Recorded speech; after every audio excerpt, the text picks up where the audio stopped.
I feel like we humans rely on the sense of structure to somewhat know what direction we're headed in. This concept of certainty. Waking up at 7:30, making my bed, starting the day with Italian, having breakfast at 8:30, journaling and writing stories, a quick Pilates session, editing and filming YouTube content, then it would be nighttime. Maybe also a sneaky movie night, watching a Netflix original, an Italian movie called The Children's Train. I cried, and then time for lights out. Sounds productive. But as weeks rolled by, I was depressed.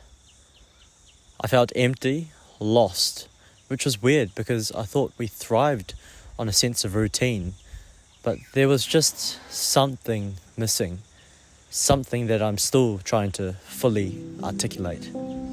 I'd lock myself at home the whole day, behind a screen, leaving the house only once a day, momentarily to freshen up. Every day was this mundane routine, this checklist of things to complete. I'd start with editing a vlog and then somehow deviate to feeling like shit. I stopped going on those frequent morning runs and I felt pretty sluggish.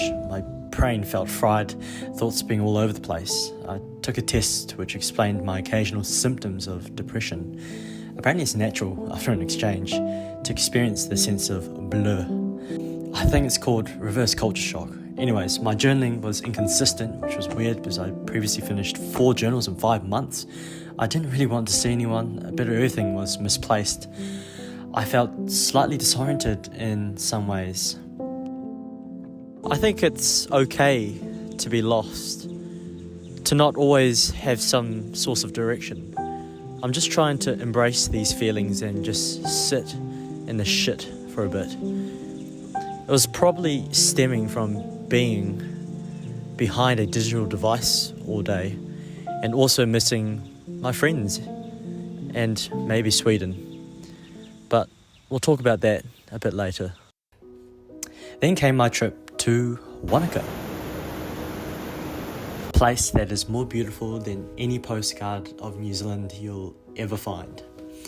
This place made me realise a lot of things.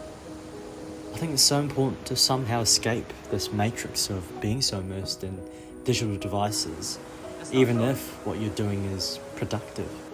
To just take a step back and let your mind wander like it was designed to do in nature.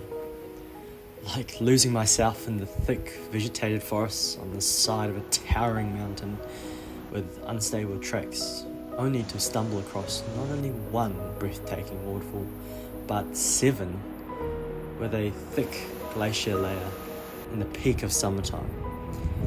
The jagged mountain and every detail within the shape telling a story about this mountain. Eating lunch casually with a view that not many people get to experience in a lifetime. It was just so calming and on its own therapeutic. I could sit here all day and feel more endorphins than I would even watching my favourite movie because it was natural. Like strolling through the aesthetic but small town centre of Wanaka. Weather is so bad right now, it's just bucketing down with rain. Then spontaneously taking a 15-minute drive to the turquoise-coloured Clutha River.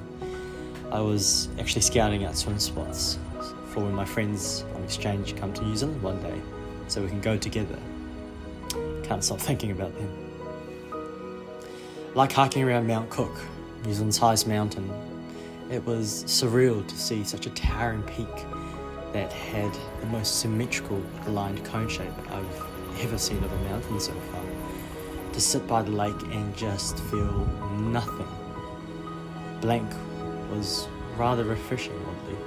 Just the absence of external and internal noise was something I needed. I'm not a psychology student, but a study from Stanford University found that participants who walked in natural environments had lower neuroactivity in subgenual prefrontal cortex, whatever that means. So I don't think it's a bad idea to get lost in nature, away from everyone, everything, and all digital devices every once in a while.